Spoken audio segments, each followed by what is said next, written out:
maya beredar beberapa cuplikan video berisi curahan hati dai kondang Ustadz Riza Muhammad dan istrinya Indri Giana tentang perjuangannya merawat ibundanya yang tengah stroke. Untuk memenuhi kebutuhan hidupnya di kediaman yang dibangun di atas lahan luas, Ustadz Riza dan istri berusaha menyediakan fasilitas yang lengkap, termasuk untuk jajan dan mengajar ibundanya untuk bisa berjalan. Assalamualaikum pemirsa, ini agenda kegiatan rutin tiap hari. Ibu mesti belajar.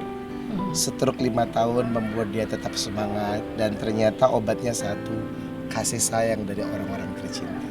Ikuti kita yuk, latihan pagi seperti biasa. Sih, muter 2 kali. Soalnya puasa ada.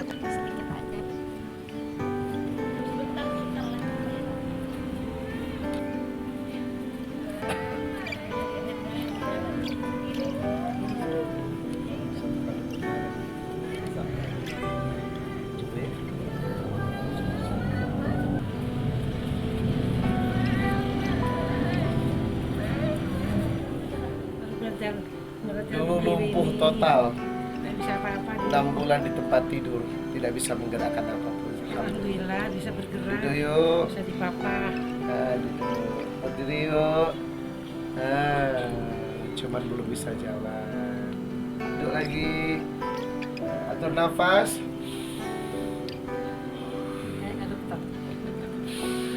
Lagi puasa. Iya puasa. Kayak kagak puasa. Bagi ikhtiar sudah kita lakukan secara medis ataupun herbal, bahkan tradisional pun informasi-informasi untuk menyembuhkan stroke sudah kita lakukan, sehingga dari semua dokter sudah sepakat obatnya cuma satu, mau latihan sendiri. Emang sakit sih, akhirnya kita ambil alternatif untuk bikin besi ini. Jadi besi ini dibuat kurang lebih jaraknya 2 meter agar ibu bisa pulang kembali sambil berjalan sendiri. Nah, kalau tidak dilihat seperti itu, kesannya nanti manja. Jadi jangan dimanjakan untuk terus di atas kursi roda atau dibantu. Biarkan beliau itu bisa beraktivitas sendiri walaupun agak susah. Nah, kita akan lihat ya apa fungsi dari besi ini untuk beliau latihan berjalan. Kita akan lihat pemirsa, yang berfungsi cuma tangan kanannya. Nah, ya.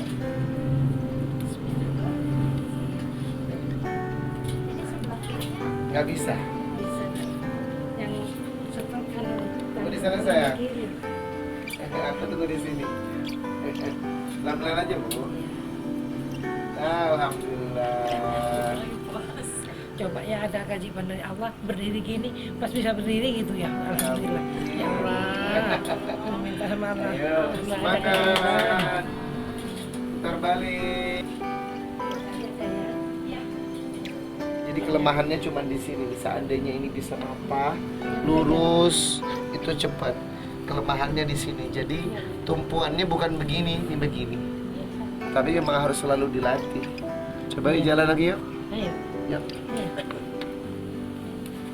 Coba ibu jalankan dulu sih. Jangan bengkok ya. Nah.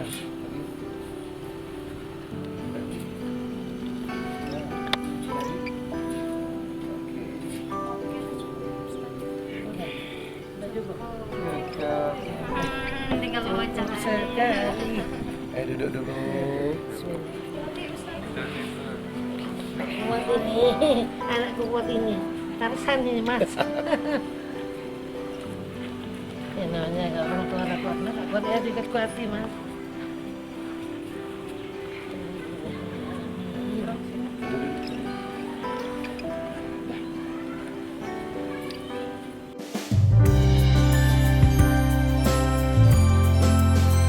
Bagi Ustadz Riza, merawat ibundanya adalah tugas dan kewajiban. Bahkan Ustadz Riza mengaku tak ingin menyanyiakan waktu semasa ibundanya sakit. Sebab saat ibundanya sakit, disitulah wujud bakti seorang anak diuji. Kita bersyukur kepada Allah hadirnya orang tua di rumah. Karena memang kita selalu diperintahkan untuk berbuat baik kepada orang tua. Islam mengajarkan birrul walidain. Kapanpun dan dimanapun, seorang anak punya tugas, yakni berbakti sampai kita mati. Bukan orang tua yang mati, kita yang mati. Artinya apa? tugas seorang anak untuk orang tuanya itu sampai kapanpun. Memuliakannya, menjaganya dan merawatnya. Makanya kalau ada sebagian orang yang merasa terbebani dengan orang tua yang sakit, itu salah dalam konsep rumus hidup. Padahal demi Allah, ada ibadah, saya istilahkan ibadah. Ibadah yang nomor 2 setelah taat kepada Allah. Wa'budullah wa la tusyriku bihi syai'a wa bil walidaini ihsana. Berbuat baiklah kepada orang tua setelah taat kepada Allah. Bahkan dalam satu hadis Rasulullah ditanya, "Ya Rasulullah, man ahaqqu bihusni sahabati?" Siapakah manusia yang wajib aku muliakan pertama kali di muka bumi? Ummuka, ibumu. Thummaman, siapa lagi? Ummuka, ibumu. Thummaman, siapa lagi? Ummuka, ibumu. Hingga 3 kali. Hingga yang terakhir, thummaman, siapa lagi? Abuka, baru ayahmu. Nah, kenapa pengulangan ibu hingga 3 kali? Karena memang perempuan, seorang ibu memiliki tugas dan tanggung jawab yang tidak bisa dibayar dan tergantikan oleh seorang suami dan laki-laki. Hamalatuhu ummuhu wahnan ala wahni.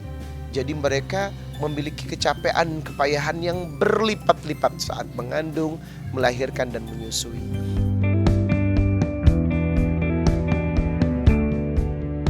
Curahan hati dan ketulusan Ustadz Riza Muhammad juga sempat membuat presenter Raffi Ahmad dan Irfan Hakim meneteskan air mata. Apalagi baik Raffi maupun Irfan Hakim kini sama-sama hanya punya ibu setelah ayah keduanya sudah tutup usia. Video saat Irfan dan Raffi terenyuh mendengarkan cerita Ustadz Riza Muhammad di sebuah acara bahkan beredar luas di jagat maya. Jadi poin plus gitu aku menikah dengan Ustadz gitu. Ya salah satunya itu. Kalau laki-laki sudah memuliakan ibunya itu sudah pasti dia akan memuliakan istrinya. Karena dia tahu banget bagaimana sulitnya menjadi wanita, melahirkan, menyusui dan segala macam. Jadi itu sih tolak ukurnya dari awal. Jadi ketika suami bilang kalau mau menikah sama aku harus siap tinggal dengan ibuku. Memang ibu juga kan sudah gak sama bapak. Jadi ya mau sama siapa lagi gitu kalau bukan sama suami gitu. Terlebih juga suami anak yang paling mengerti orang tuanya, yang mau merawat ibunya hanya suami aja gitu. Jadi nggak kebayang kalau misalnya nggak sama suami, sama siapa lagi. Ya, 2 wanita di samping saya ini adalah bidadari surga plus bidadari dunia yang doanya selalu saya butuhkan. Karena bagi seorang laki-laki ada 3 doa perempuan yang dibutuhkannya. Doa ibu untuk anaknya, doa istri untuk suaminya, dan doa anak perempuan untuk ayah.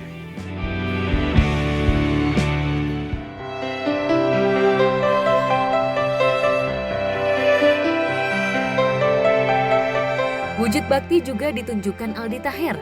Aldi bahkan rela mengemis pekerjaan untuk membiayai keluarga dan mengurus ibundanya yang terpuruk karena stroke.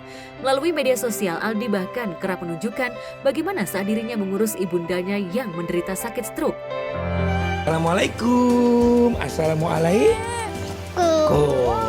Pemirsa, kita mau sungkeman sama ibu di hari Raya Idul Fitri. Assalamualaikum. Bismillahirrahmanirrahim. Pak Izin maaf lahir batin cintaku, senyumnya Masya Allah. Bismillah, insya Allah sehat selalu dalam lindungan Allah. Rabbi firli wali walidaya warhamhuma kama rabbayani shaghira. Insya Allah ibu sehat. Amin. Ya, bismillah.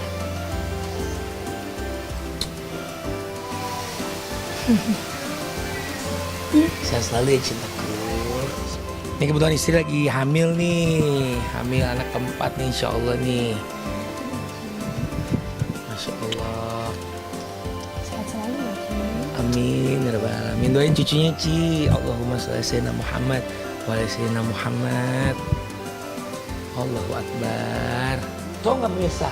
Hari ini ulang tahun ibu. Oh Pas iya. banget 10 April. Bener. Ulang tahun ibu ya sayangnya. Selamat ulang tahun, happy birthday. Happy birthday. Pas banget ya.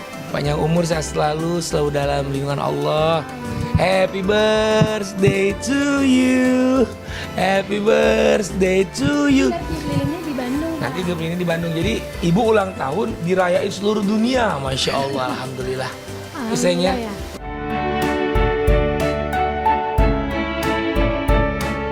Dengan segala ketulusan dan baktinya, Aldi yang dulu seret atau minim pekerjaan kini sudah banjir job, apalagi sosoknya kerap viral di jagat maya. Namun meski kesibukan membelitnya, Aldi masih rutin mengurus ibundanya. Tadi mau berangkat kerja nih, nemenin papanya nih. Papanya kan cium kaki kucinya neneknya ya. Terus dia ngikut loh. Baru hari ini Bu ya? Iya, Baru hari ini Masya Allah. Bukan mengajarkan aja Mas, itu adalah perintah Allah.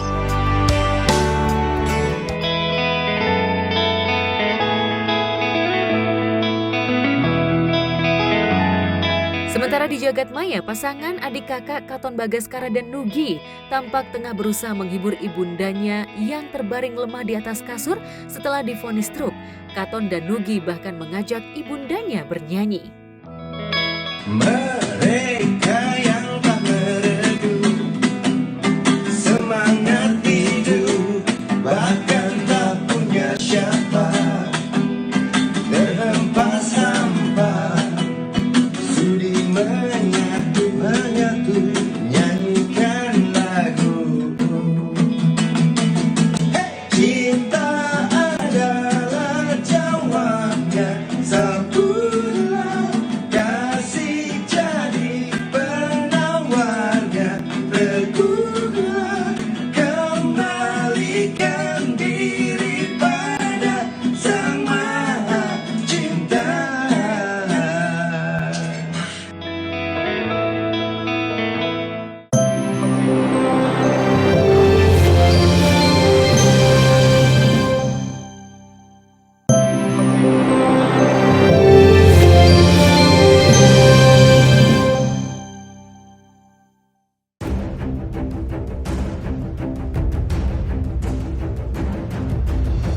Artis sekaligus istri dari tersangka kasus mega korupsi Tata Niaga Timah Harvey Muiz yakni Sandra Dewi seolah tak henti dihimpit masalah. Jika bulan lalu Sandra sibuk menjalani pemeriksaan terkait pemisahan aset antara miliknya dan milik sang suami, kali ini wanita kelahiran Pangkal Pinang ini santer diisukan telah ditetapkan sebagai tersangka. Isu itu mencuat setelah ramai dibahas di akun X. Beberapa akun anonim menduga jika Sandra Dewi sesungguhnya telah ditetapkan sebagai tersangka pasca adiknya yakni KD bersama suaminya RS akhir Mei 2024 lalu diperiksa Kejaksaan Agung sebagai saksi untuk melengkapi keterangan Sandra Dewi yang sebelumnya telah diperiksa. Sejak saat itu di akun X ramai jika kemungkinan besar Sandra Dewi akan naik statusnya dari saksi ke tersangka. Bahkan rumor berhembus ia akan ditahan menyusul suaminya. Lantas apa kata Kejaksaan Agung? Bagaimana pula reaksi pengacara Sandra Dewi? Sampai saat ini saksi, salah saksi, kemana saksi ya? Bersangkutan masih kita periksa sebagai saksi. Takut sih tidak ya, tapi beliau mengurangi kegiatan di luar rumah, ya mengurus anak-anak lah, ya. Kejaksaan Agung sendiri memang masih belum rampung melakukan penyidikan berkas milik Sandra Dewi. Apakah istri Harvey Muiz ini ikut terlibat atau sama sekali tidak mengetahui jika aktivitas bisnis Harvey Muiz itu berpotensi merugikan negara yang ditaksir bertambah hingga 300 triliunan rupiah ini, mulai dari merugikan lingkungan, perbaikan akibat kerusakannya, hingga hilangnya aset timah di Bangka Belitung. Namun spekulasi beredar jika Sandra Dewi tak mungkin tidak mengetahui sepak terjang sang suami. Apalagi sejak menyandang status nyonya Harvey yang tajir itu, Sandra Dewi nyaris vakum mengambil job di dunia hiburan. Dalam beberapa sesi podcast bahkan Sandra Dewi pernah mengaku jika sang suami dikenal royal dan dermawan hingga tak menghitung berapa uang yang harus disumbangkan baik untuk gereja maupun untuk kebutuhan lainnya. Celakanya belakangan terkuak fakta jika Harvey diduga menjadi pengepul atau pengumpul duit haram melalui perusahaannya dengan menjadi mediator perusahaan tambang timah ilegal bekerja sama dengan oknum PT Timah, termasuk mengelola dana Corporate Social Responsibility atau CSR yang belakangan diketahui dikumpulkan melalui Helena Lim selaku broker atau kaki tangan dan atau orang suruhan Harvey. Maka wajar jika ulah jor-joran sumbangan itu tak terasa. Bahkan diduga dana CSR itu digunakan untuk kepentingan memperkaya diri.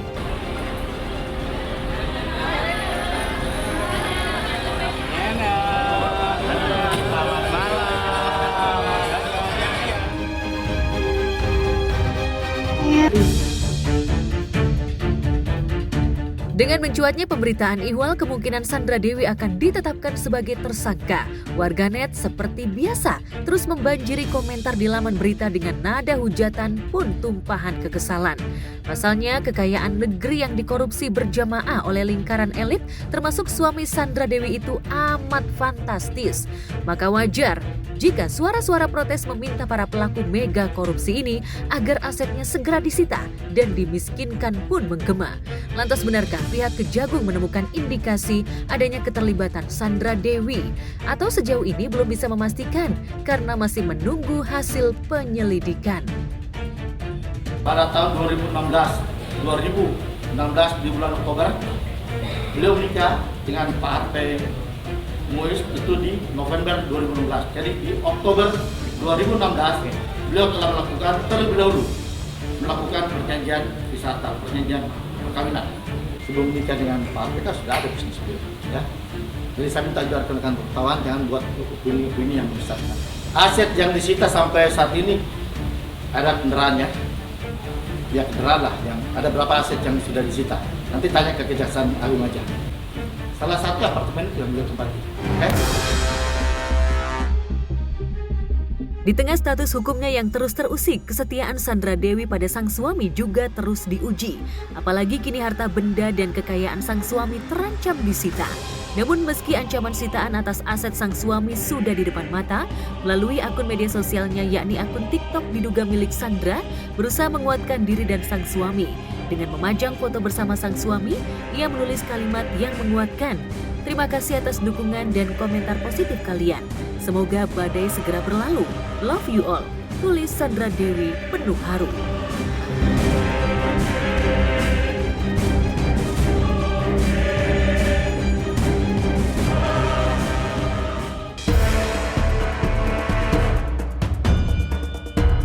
Pasangan yang baru menikah pada 10 Mei 2024 lalu, yakni Rizky Febian dan Mahalini Raharja, baru-baru ini malah tengah dihujat warganet, bahkan terancam kehilangan followersnya. Kecaman dan hujatan ini bermula saat Rizky dan Mahalini memposting outfit dengan brand diduga terafiliasi dengan Israel, atau brand yang masuk dalam daftar boikot masa gerakan pembebasan Palestina.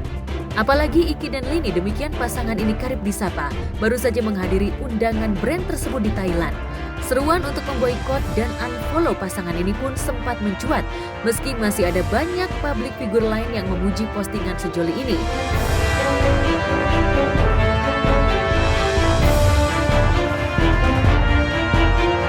Hai Indonesia, aku Mahalini. Saya Rizky Febian. Kita lagi ada di Vision Exhibition di Bangkok.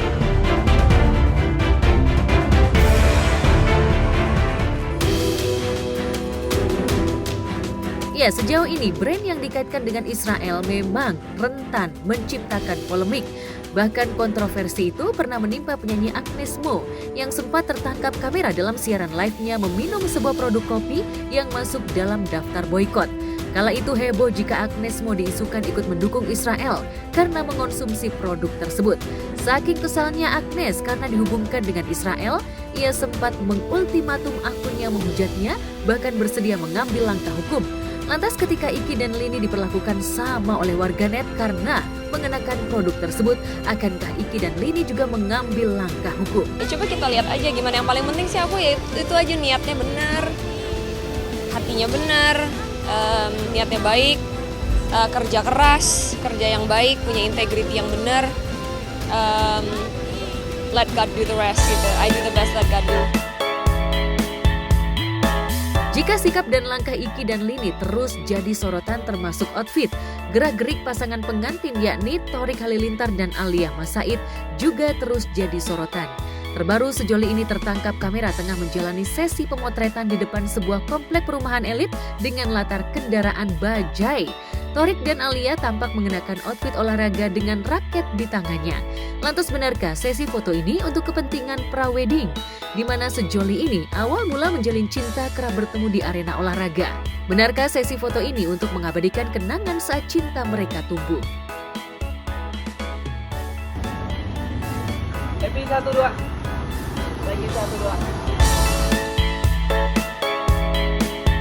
Meski kerap jadi sorotan termasuk keluarganya, Tapi dari kebersamaan demi kebersamaan yang dilalui, sejoli ini tampak begitu bahagia mempersiapkan momen spesial penyatuan cinta mereka nanti.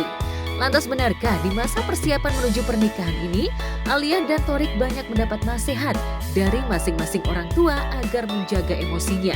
Apalagi di sela persiapan ini akan ada beban dan perselisihan yang menguras emosi pasangan calon pengantin. Cara aku hadepinnya, aku sama Thorik tuh sering ini aja sih, ngobrol terus.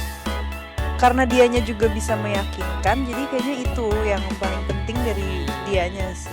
Mau nikah tuh cobaan tuh bukan hanya, pokoknya dari kadang-kadang tuh bisa datang dari orang-orang yang kita nggak sangka. Iya, benar. Dari orang-orang yang sepele. Pedes kalian jadi jangan pedes. Yang itu masih sepele. Apapun aku cuma pesen dengerin. Kamu dengerin dia dengerin kamu. Oke. Jangan denger yang lain. Alhamdulillah Thorik sama Aal sudah berkomitmen untuk menempuh jenjang yang lebih ini lagi. Kita hanya bisa mendoakan, pastinya mudah-mudahan sampai nanti hari H mereka diberi kelancaran. Kan supaya nggak kelamaan juga gitu. Jadi ya kita doain aja yang terbaik. Semoga pilihan yang terbaik untuk Thorik dan Aal. Anaknya juga, Alia cuma masih muda ya kan, dan semoga dia bisa, Thorik bisa kasih cinta sama Alia selamanya. Kasih banyak perhatiannya semuanya, mudah-mudahan bisa menjadi orang yang lebih baik gitu. Terima kasih semua, makasih udah. Udah kasih. Itu termasuk kado untuk mama nggak sih? Salah satunya.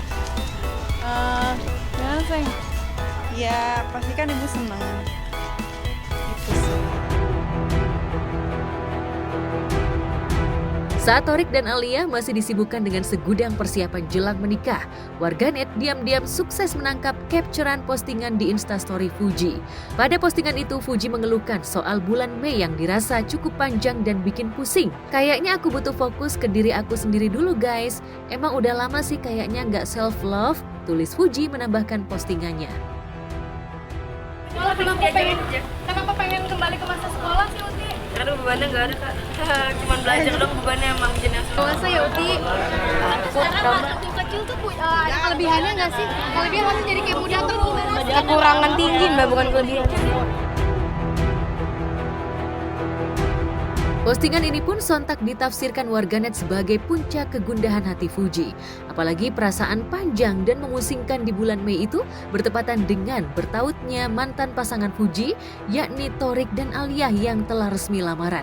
Lantas benarkah postingan Fuji itu mencerminkan jika dirinya gelisah dan pusing karena sang mantan akan menikah? Atau ia tengah gelisah menunggu kepastian akan diterimanya pengganti Thorik seperti pesepak bola Asnawi Mangku Alam yang kabarnya tidak direstui ayahnya? Saya puji benar-benar udah nyaman ya, artinya dulu udah nyaman dia dengan terjadinya perpisahan di antara mereka dulu dengan hubungan mereka lebih kurang 1 tahun. Anak saya sebenarnya udah nyaman dia, udah nyaman. Cuma kan saya nggak enak juga ngomong. Jadi sekarang karena Thorik sudah punya pasangan, sebenarnya anak saya sudah nyaman. Jika bukan karena soal asmara, bisa jadi Fuji juga tengah dipusingkan dengan kisruh hubungannya dengan Marisha Icha. Apalagi selebgram yang dulu dekat dengan keluarganya ini perlahan membongkar aib dan tabiatnya di depan publik, bahkan menyerang ayahnya Haji Faisal. Lantas mungkinkah karena itu Fuji untuk sementara waktu akan berlibur sambil menghilang dari peredaran? Itu hanya segelintir orang yang ingin menjatuhkan dan ingin menghancurkan saya dan keluarga. Karena itu intinya, ingin mengadu domba. Mungkin dulu saya dekat dengan seseorang, sekarang saya tidak dekat. Ya namanya perjalanan hidup, seperti yang saya bilang tadi. Jadi kita sebelum mengoreksi diri orang, koreksi diri kita dulu, kan gitu intinya. Tapi saya nggak mau berbalas pantun dengan seseorang, jadi saya hanya menanggapi secara umum. Aku kerja lo kesini. Jangan nanyain Bang.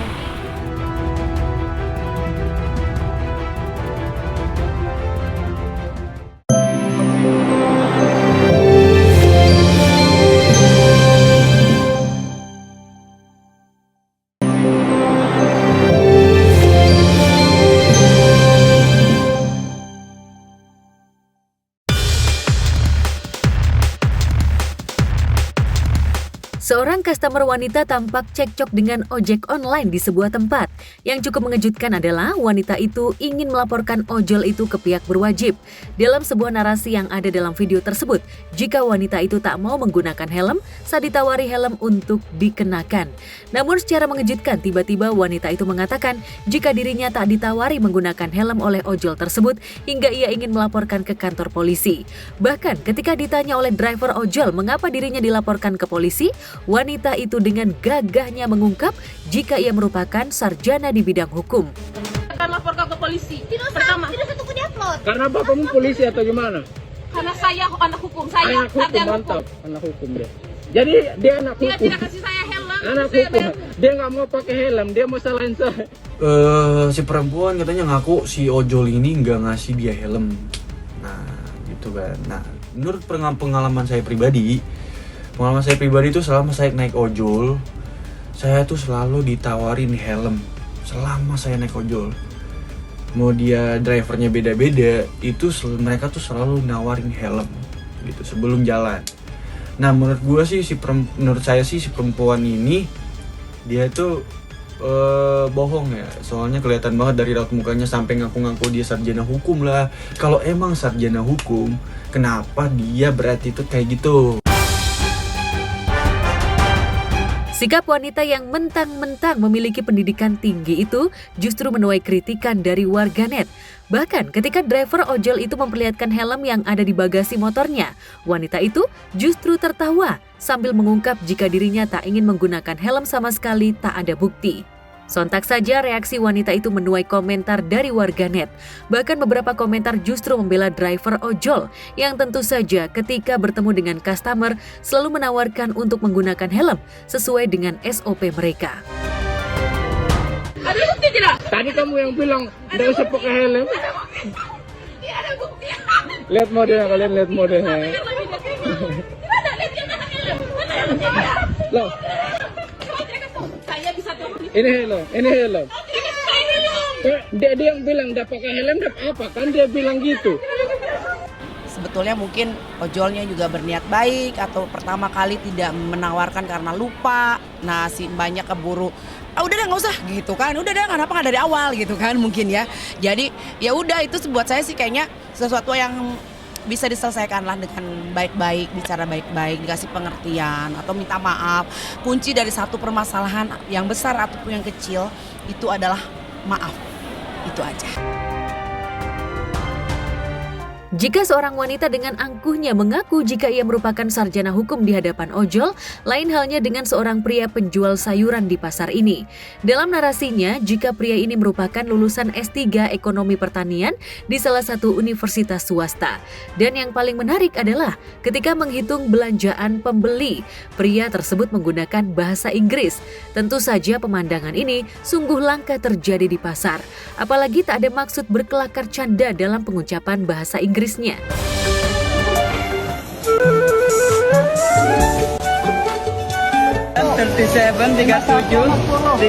tambah 2000 jadi 39 tambah 2000 41 41 tambah ininya 4000 jadi 45 Ijazah itu kan tanda orang pernah sekolah. Iya, kalau orang pernah bekerja, iya, orang punya pengalaman ya harus bekerja, orang punya penghasilan ya harus bekerja gitu. Selagi sesuatu itu halal, sesuatu itu tidak merugikan orang lain, kenapa enggak gitu. Banyak kok lulusan-lulusan yang pinter-pinter juga punya perkebunan, malah jadi petani. Meski menempuh pendidikan tinggi, pria tersebut sama sekali tak malu. Ia tampak santai dan begitu menikmati usaha sayurnya itu di pasar. Tentu saja ada nada sumir yang sudah pasti menghampiri. Dukungan tentu saja mengalir deras dari warganet.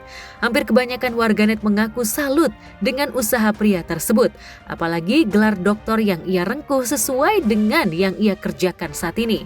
Pastinya salut, dan aku juga benar-benar apresiasi banget orang-orang yang mau bekerja apapun dengan bersungguh-sungguh tanpa merasa malu dan lain-lain, ya pertahankan dan terus lanjutkan, jangan dengerin omongan orang dan fokus ke hal-hal yang baik aja. Nggak masalah mau S3, S4, S1, S10 gitu ya. Mungkin dia lagi menunggu, belum ada kesempatan. Tapi apapun yang dilakukan selagi itu halal dan dia tidak malu, nggak masalah ya.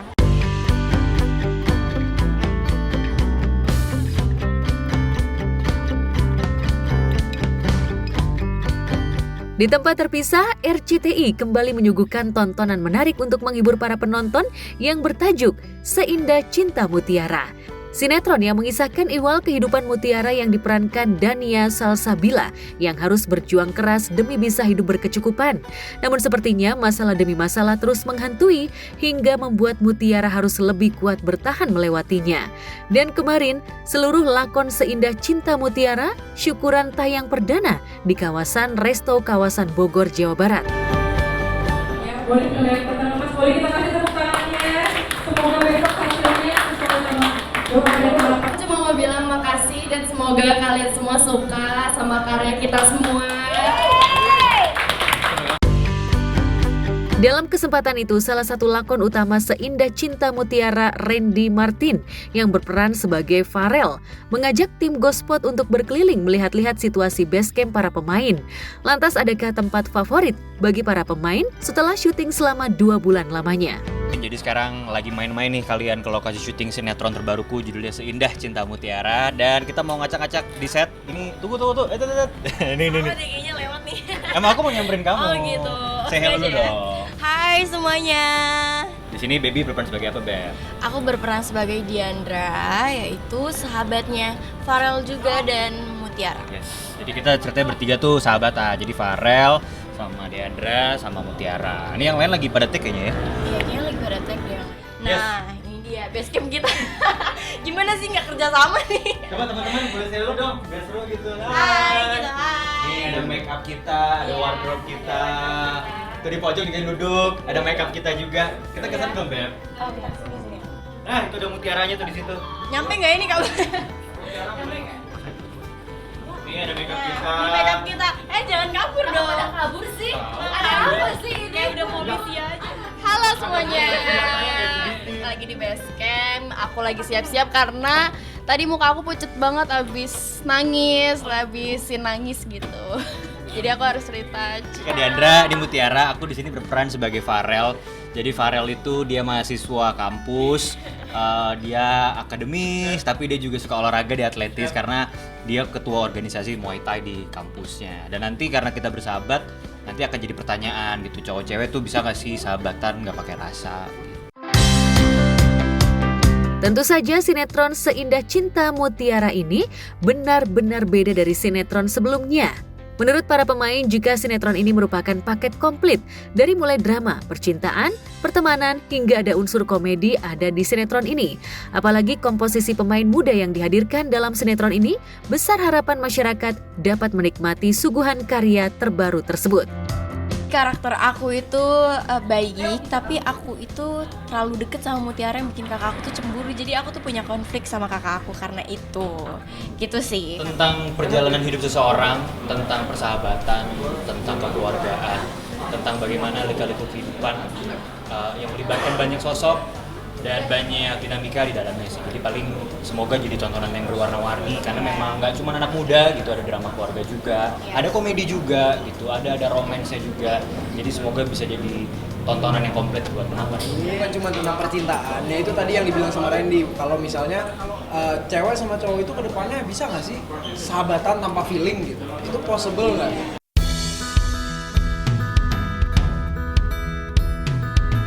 Lantas benarkah di sinetron ini Dania harus ekstra tenaga lantaran banyak cerita yang menguras air mata? Benarkah Dania sempat merasa kesulitan dalam mengatur emosi agar air matanya keluar secara natural?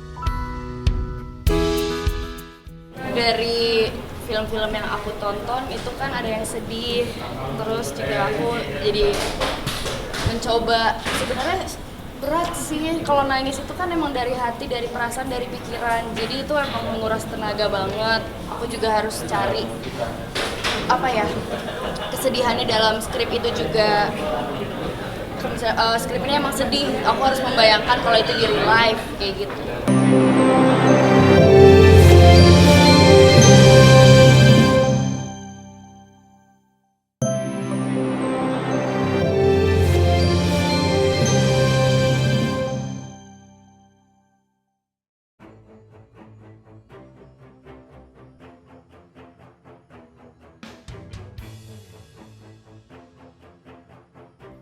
Setelah 2 pekan memposting video klarifikasi ihwal rumah tangganya yang tak lagi sejalan, kini Anji dan Wina beriringan memenuhi agenda sidang mediasi perdana di Pengadilan Agama Cibinong, Bogor, Jawa Barat. Tentu saja keputusan ini sudah dipikirkan matang-matang, meski tentu saja perpisahan ini begitu berat bagi keduanya. Jika saat klarifikasi pertama soal perpisahan, Anji dan Wina tampak santai saat keduanya memutuskan untuk berpisah. Namun ketika di Pengadilan Agama, pemandangan itu jelas berbeda. Bibir Wina tampak bergetar ketika mengungkap musabab rumah tangganya bersama Anji yang mengalami kebuntuan meski sudah menjalani mediasi di hadapan keluarga besar. Ya seperti ini. Ya seperti ini. Hasil mediasi berjalan dengan baik. Mediasi berjalan dengan baik. Mediasi berjalan dengan baik. Kita berbicara dengan tenang semuanya.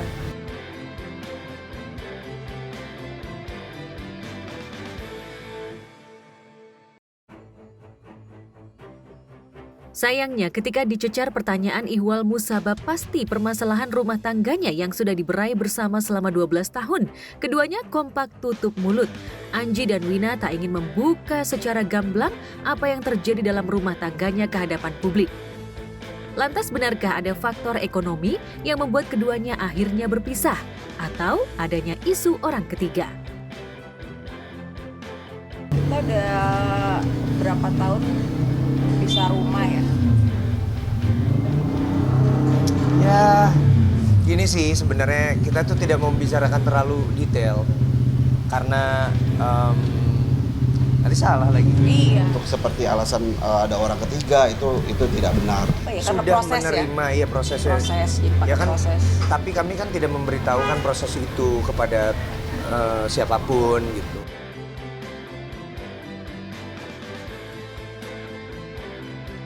Meski tak ada lagi jalan islah dengan Wina, Anji seperti tak mau larut dalam perpisahannya. Dan justru ia menunjukkan keakraban dengan anaknya dengan berduet diiringi dengan alunan piano. Meski perpisahan menjadi jalan akhir keduanya, namun bentuk perhatian kepada anak tetap menjadi utama bagi Anji.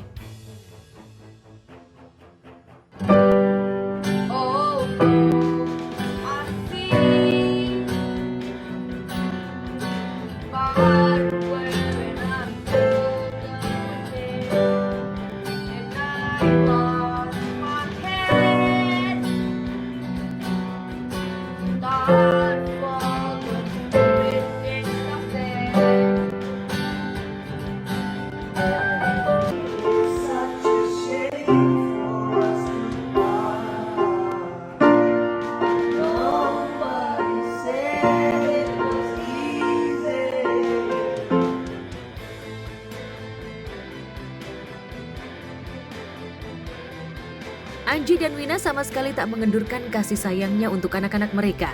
Meski mereka tak lagi tinggal satu atap, namun mereka tetap berbagi perhatian.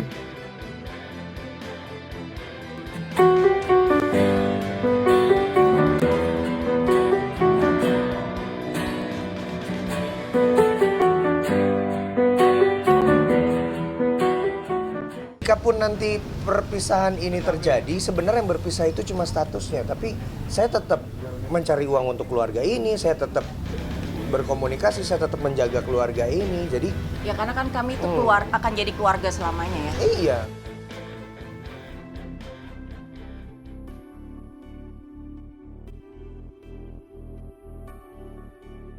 Sebuah video memperlihatkan bagaimana aksi kompak para pria saat menirukan grup boyband Smash. Tak hanya gaya, sekumpulan pria yang menamakan diri mereka sebagai Borongan Band itu membuat lip sync boyband Smash. Pria dengan jumlah 6 orang itu tampak begitu fasih dalam melantunkan tembang bertajuk I Heard You. Borongan Band itu tampak hafal tiap-tiap koreo yang pernah dilakukan oleh Smash. Namun tentu saja tak boyband aslinya. Beberapa orang masih terlihat malu-malu kala berhadapan dengan kamera. Namun ada satu tokoh sentral yang tampak apik berlaga bak boyband Smash. Keren banget bapak-bapak ini ya memparodikan kita pada zamannya. Zaman awal-awal 2010 kita debut dengan lagu I Heart You dan sekarang diparodikan, dan aku juga mau berterima kasih untuk semua 7 pemuda nggak ya? 7 bapak-bapak ini yang sudah membawa lagi menggaungkan lagu I Heart You ini.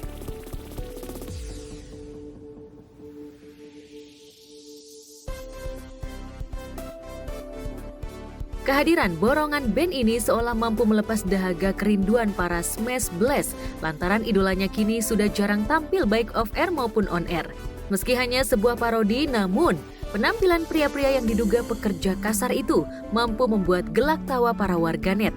Apalagi hampir seluruh personil borongan band itu gayanya kaku. Lagi aku lihat behind the scene itu lucu banget, ngakak banget, itu benar-benar menghibur banget ketika kalau lagi mumet-mumet ngelihat videonya itu benar-benar sangat-sangat menghibur. Padahal videonya simple tapi dibikin jadi semenarik itu, dan itu sangat-sangat menghibur. Mudah-mudahan kita bisa bertemu collab kali ya. Kita bikin satu grup.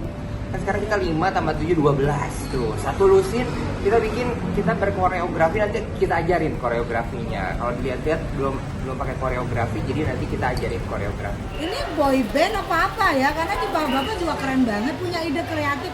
Tapi kayaknya bapak-bapak ini lagi pada bangun sebuah gedung, kayaknya masjid sih. Jadi mereka di waktu-waktu istirahatnya atau mungkin mandornya pada belum datang, mereka dubbing lah ini Smash ya. Aku sih acungin jempol banget, keren banget buat Bapak.